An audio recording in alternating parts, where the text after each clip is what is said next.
The eviction notice stared back at Natalie Warren like a death sentence. 72 hours. That's all she had left before her landlord could legally remove her belongings to the curb. She sat at her cramped desk, surrounded by overdue bills that formed a paper fortress of failure around her laptop. The graphic design project glowing on her screen was due tomorrow, but her eyes kept drifting back to that notice. 26 years old, and this is what she had to show for following her dreams. Her phone buzzed. Another client asking for revisions. Free revisions. Always free revisions. She rubbed her temples where a headache was building. The numbers didn't lie. Even with her part-time barista shifts at Grounds and Pages, the coffee shop 3 blocks from her apartment, she was drowning. Her freelance income had dropped 40% this quarter. Clients wanted Instagram influencers now, not actual designers. The apartment felt smaller tonight. The walls pressed in with their peeling paint and water stains that the landlord never fixed, but still demanded full rent for. Her alarm cut through the morning darkness at 5:15. Natalie rolled out of bed, her body protesting every movement. She'd finally finished that design project at 2 in the morning, 3 hours of sleep. Her eyes felt like sandpaper as she pulled on her Grounds and Pages polo shirt and black slacks. The coffee shop morning rush waited for no one. By 7:30, she was in survival mode. The lines stretched to the door. Orders blurred together. Oat milk latte, Americano, extra shot, vanilla cappuccino, extra hot. Her hands moved on autopilot, steaming milk, pulling espresso shots, calling out names. Her manager, Tom, was handling the register while she worked the bar. 3 more orders appeared on the screen. She grabbed another cup. Grande caramel macchiato, she called out, setting it on the pickup counter. She turned back to grab the next cup. Her elbow caught the edge of a full pitcher of steamed milk. Time slowed in that horrible way it does when you know something terrible is happening and can't stop it. The pitcher tipped. She lunged for it. Her hand missed by inches. The scalding milk arced through the air in a perfect, devastating stream. It hit the man standing at the pickup counter with the precision of a targeted missile, right across the front of his suit jacket. Expensive fabric darkened instantly as the milk soaked through. Natalie's heart stopped. The man stood completely still. Steam rose from his suit. He looked down at the damage with an expression carved from ice. Everything about him screamed money. The tailored charcoal suit probably cost more than her monthly rent. His dark brown hair was styled with precision. His posture was rigid, controlled. And she had just destroyed him with dairy products. Oh my God, the words tumbled out. Oh my God, I'm so sorry. I didn't see you there. I'm so sorry.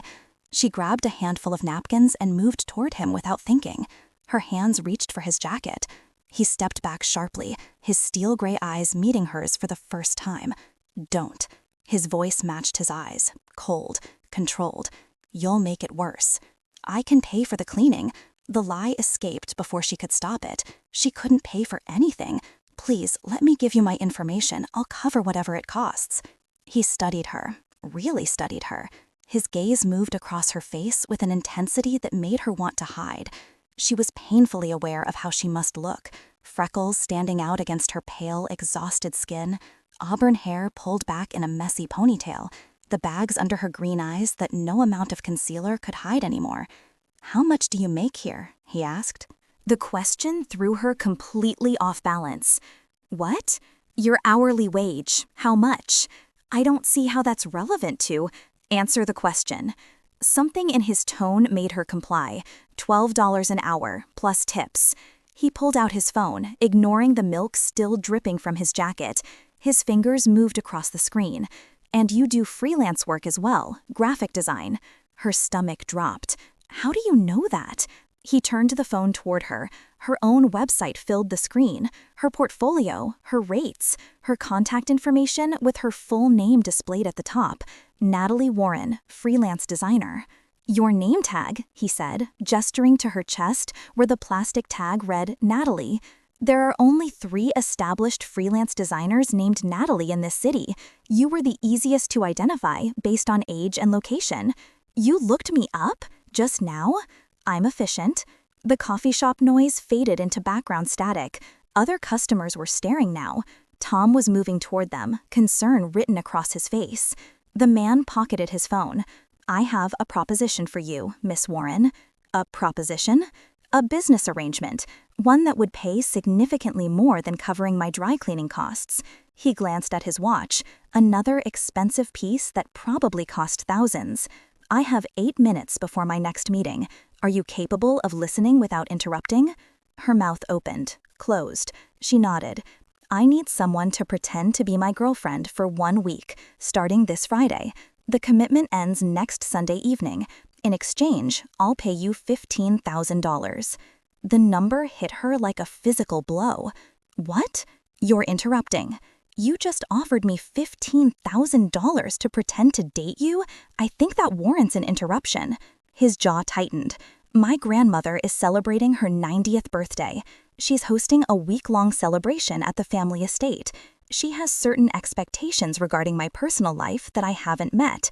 Your presence would satisfy those expectations and prevent uncomfortable conversations. Why me? Because you need money desperately enough to agree, but you have enough pride to feel uncomfortable about it, which will make the performance more believable. You're attractive in an accessible way, and based on your online portfolio, you understand visual presentation and attention to detail. Attractive in an accessible way? The description should have insulted her, but it was so clinically delivered that it just felt like a statement of fact. "This is insane," she said. "This is business. People don't just hire fake girlfriends. People hire actors for elaborate proposals. They hire dates for weddings. They hire companions for social events.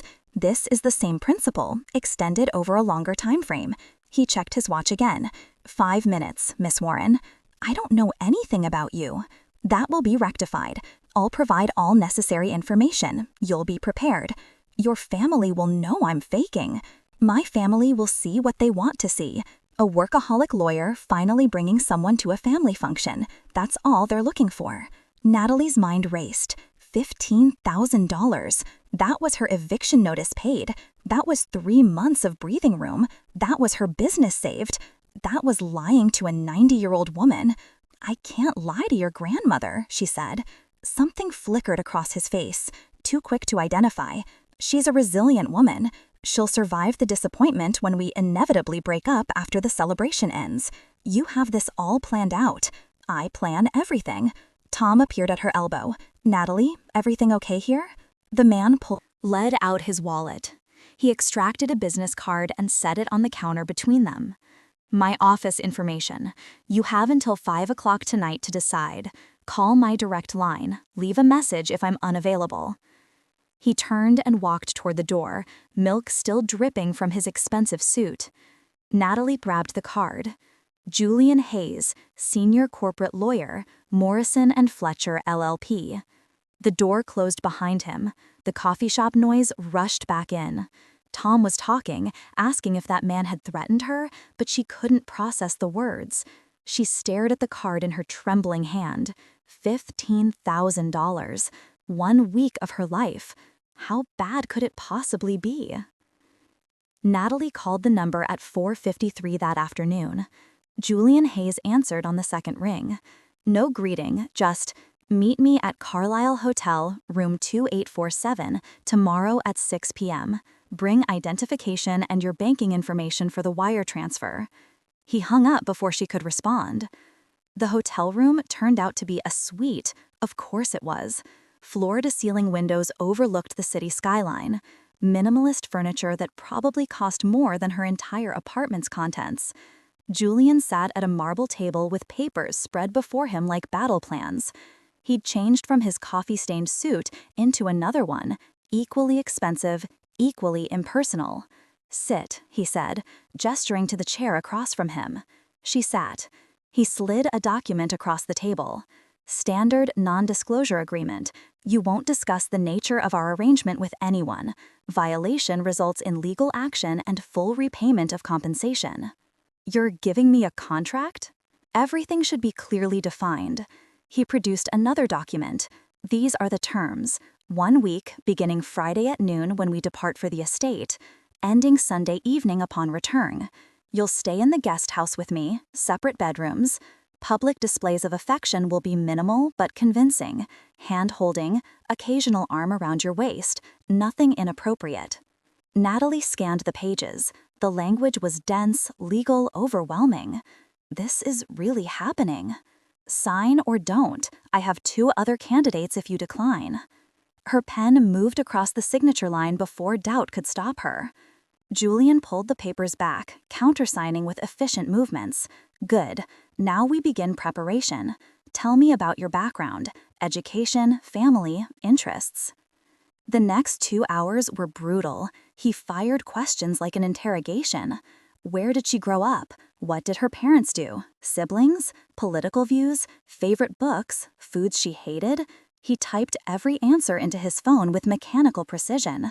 Then he reversed it, his information downloaded in rapid-fire statements. He was 31, born and raised in the Hayes family, old money from shipping investments 3 generations back. Columbia Law School, partnership track at Morrison and Fletcher.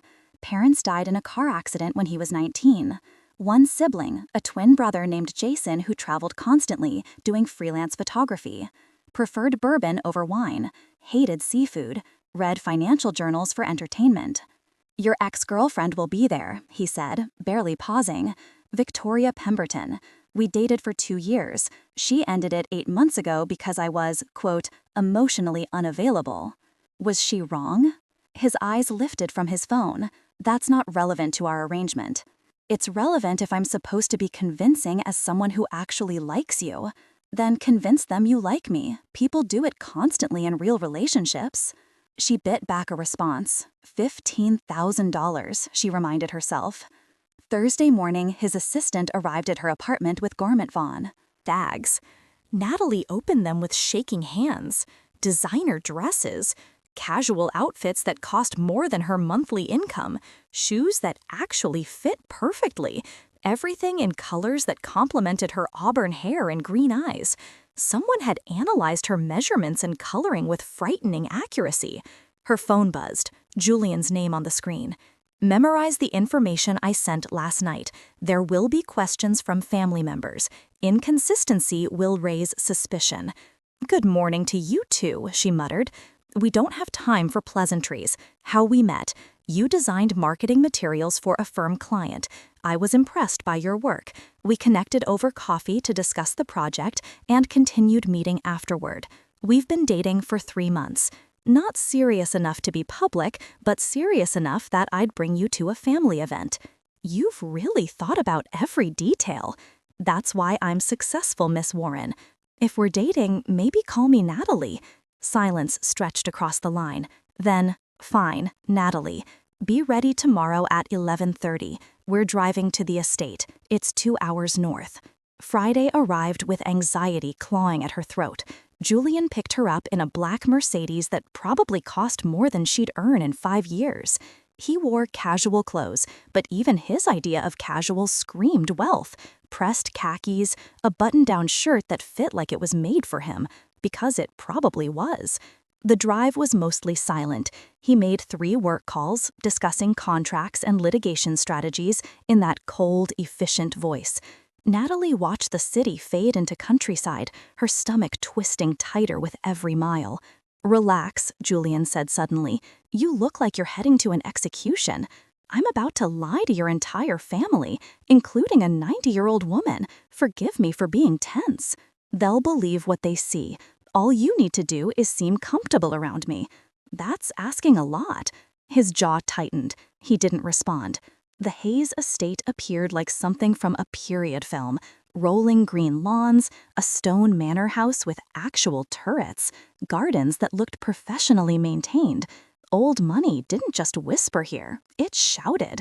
Natalie's hands were sweating. Julian parked near a smaller building behind the main house. Guest house. We're staying here. My grandmother thought it would be more appropriate than putting you in the main house. More privacy. How thoughtful. He grabbed their bags. The guest house interior was beautiful. Hardwood floors, expensive furniture, 2 bedrooms separated by a living area with a fireplace. One of the bedrooms was clearly already his. Minimal personal items, but lived in. Settle in, he said. Dinner is at 7. Main house, formal dining room. Dress appropriately. Anything else, boss? Yes, try to smile occasionally. You're supposed to enjoy my company. He left before she could throw something at him.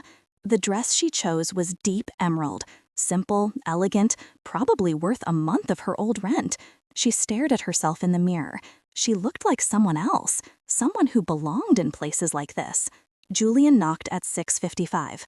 Ready? As I'll ever be. They walked toward the main house in silence.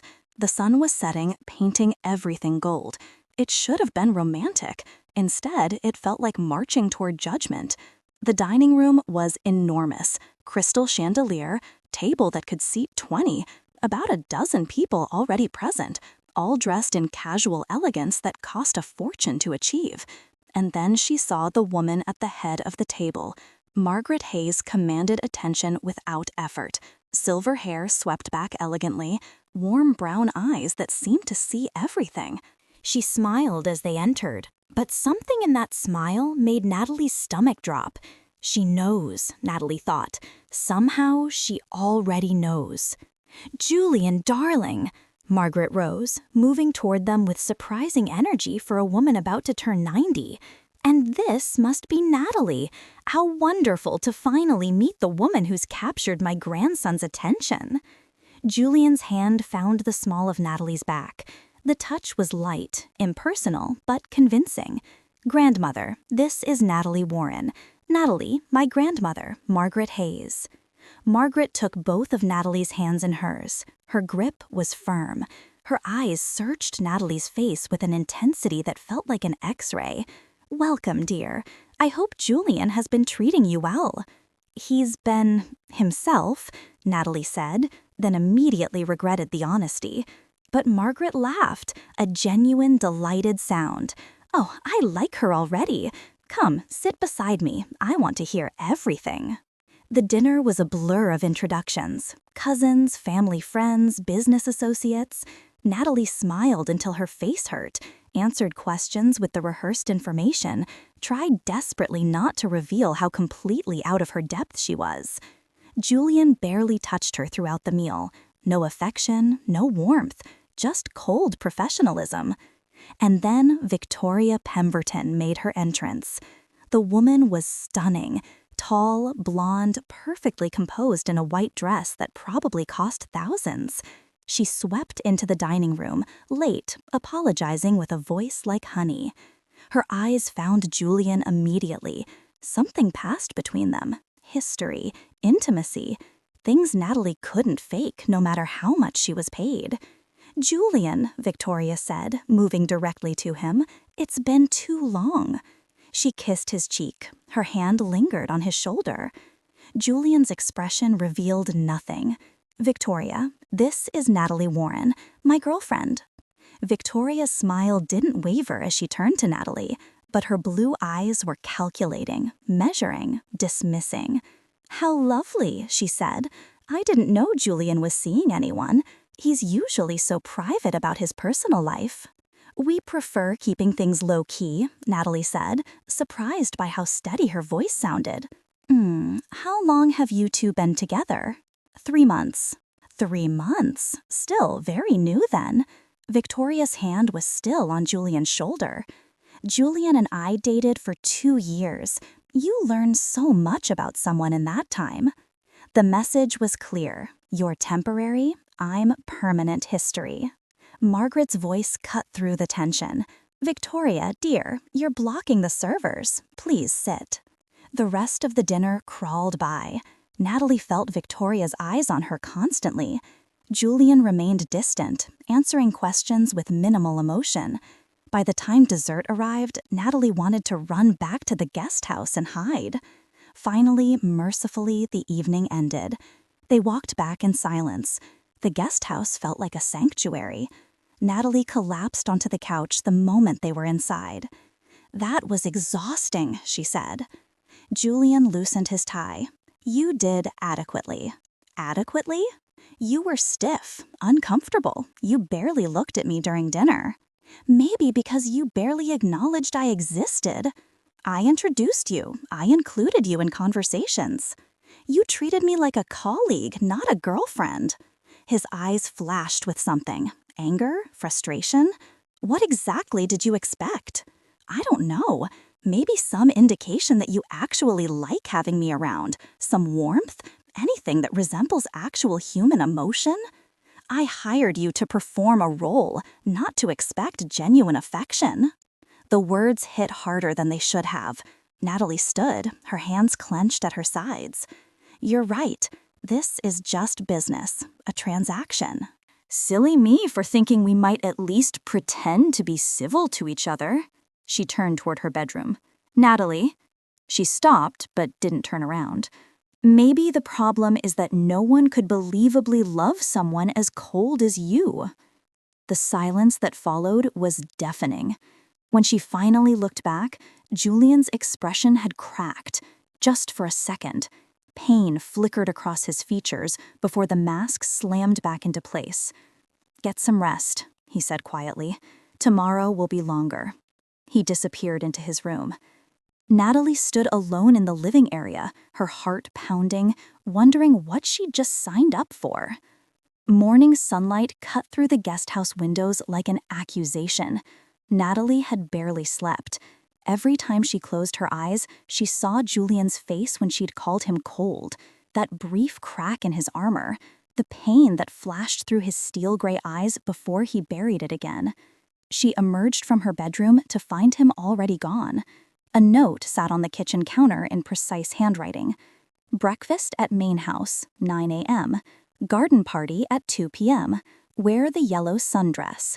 Even his notes were commands. She crumpled the paper and threw it in the trash. Breakfast was awkward. Julian sat beside her, but might as well have been in another country. He answered his grandmother's questions with mechanical politeness. He checked his phone constantly. When Victoria arrived late again, touching his arm in greeting, he didn't pull away. Natalie excused herself before she said something that would blow their entire arrangement. The estate gardens were massive. She wandered through them aimlessly, following stone paths between flowering hedges. The air smelled like roses and fresh-cut grass. It should have been peaceful. Instead, her mind spun with doubts. $15,000 wasn't worth this. Nothing was worth feeling this invisible. Beautiful, isn't it? The voice came from behind her, male, warm, familiar in a way that made no sense. She turned. The man standing there looked exactly like Julian. Same height, same sharp features, same dark brown hair and gray eyes. But everything else was different. His hair was messier, falling across his forehead in a way Julian would never allow. He wore jeans and a faded Henley shirt. Stubble shadowed his jaw. And he was smiling, actually smiling, with warmth that reached his eyes. "You must be Natalie," he said, moving closer with an easy confidence Julian had never shown. "I'm Jason, the better-looking twin." Her brain stuttered. Julian's brother. In the flesh, though I prefer to think of him as my evil corporate twin. He gestured to a nearby bench. "Mind if I sit? I promise I'm significantly less terrifying than my brother." She sat. He settled beside her, leaving comfortable space between them. Nothing like Julian's rigid, calculated distance. "He told you about the arrangement, I assume?" Natalie asked carefully. "That he hired you to play his girlfriend?" "Yeah, he mentioned it when I called last week." Very Julian solution to a people problem. Jason shook his head with what looked like affection. Hire someone instead of actually developing human connections. "You don't seem surprised." "Nothing Julian does surprises me anymore. We've been polar opposites since we were kids." He stretched his legs out, completely relaxed. "He likes chaos. I like chaos.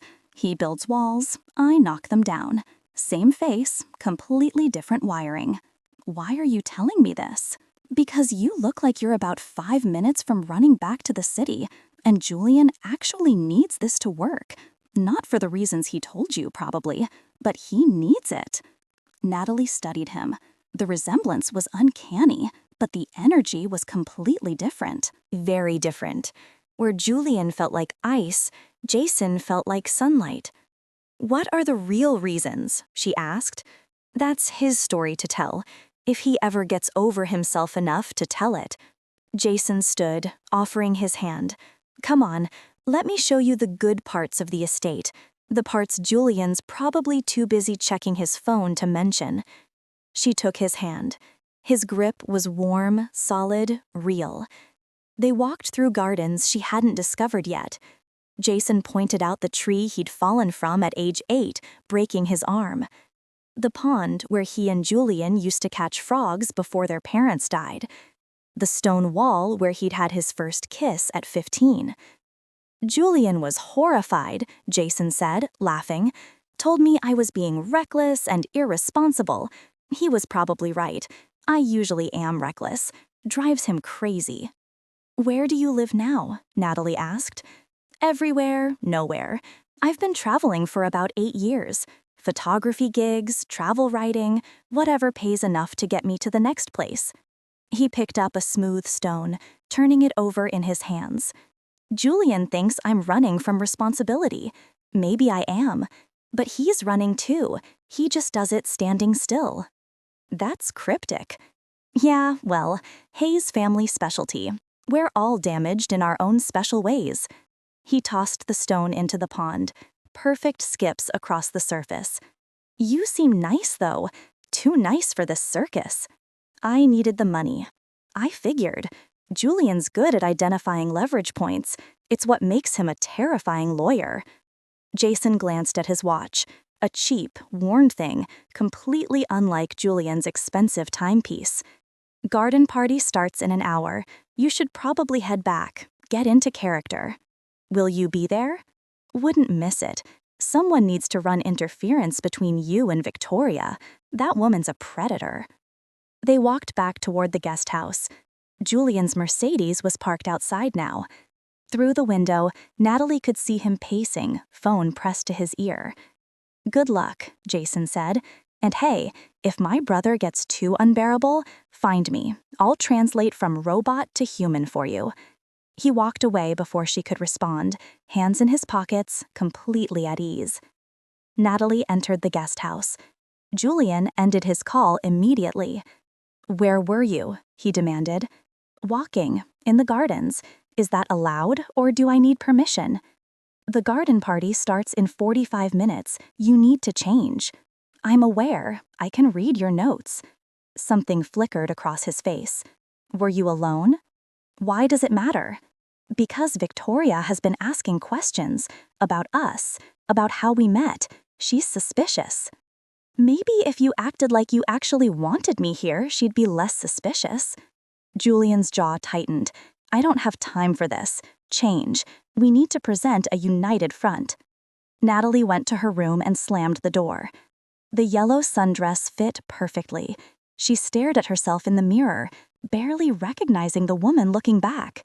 She looked like she belonged here, like she was part of this world, but she'd never felt more like an imposter.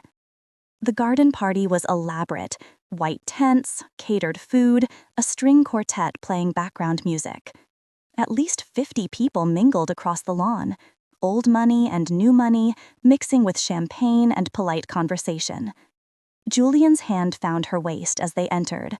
The touch was light, professional, nothing like the casual warmth of Jason's handshake earlier. Margaret waved them over. She stood with a group of elegant older women, all watching with interest as they approached. Natalie, dear, you look lovely. Yellow suits you. Margaret's eyes moved between her and Julian. Doesn't she look lovely, Julian?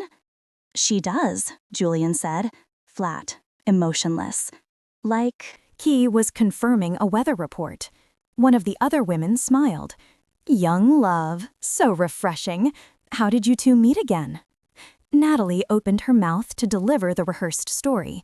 She spilled coffee on me, a voice said from behind them. Everyone turned. Jason approached with that easy smile, carrying 2 champagne flutes. He was dressed differently now. Pressed slacks, a button-down shirt that matched Julian's style. His hair was combed back, the stubble was gone. He looked exactly like Julian. Isn't that right? Jason continued, handing Natalie one of the glasses. His eyes met hers with warmth that Julian's never held. You were working at that coffee shop. Completely destroyed my suit. I was furious. But then you apologized with such genuine panic that I couldn't stay angry. Something about you just captured my attention. The women were eating it up, cooing over the romantic story. Natalie's heart pounded.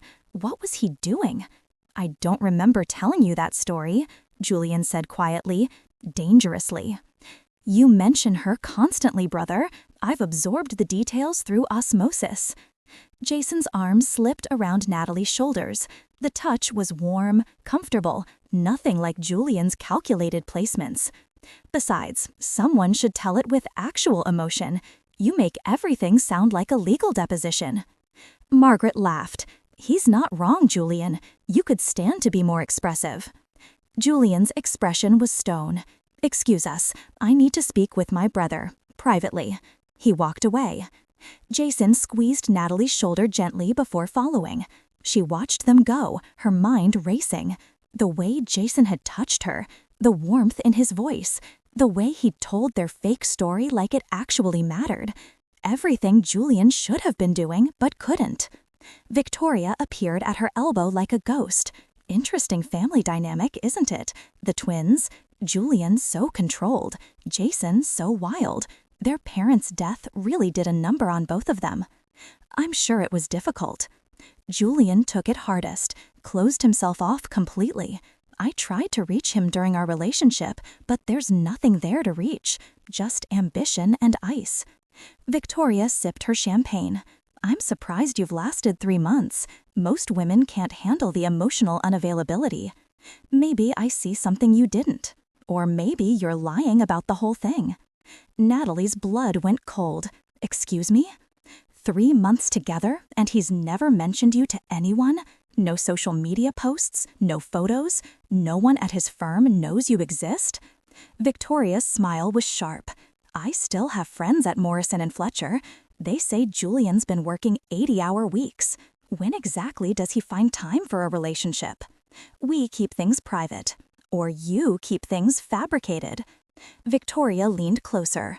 I don't know what arrangement you two have, but I will figure it out. And when I do, this entire charade collapses. Julian needs me. He just hasn't realized it yet. She walked away, leaving Natalie frozen on the lawn. Across the garden, Julian and Jason were still talking. Julian's hands moved in sharp, angry gestures. Jason stood relaxed, unbothered by his brother's fury. Then Jason looked directly at her. Even from this distance, she could see the difference, the warmth in his expression, the genuine concern. Her phone buzzed, a text from an unknown number. Don't worry about Victoria. She's all threat, no action. And for what it's worth, you're doing better than you think. Jason. Natalie looked up. Jason raised his champagne glass slightly in her direction. Then smiled that warm smile that Julian had never given her. And something in her chest twisted with a feeling she absolutely could not afford to have.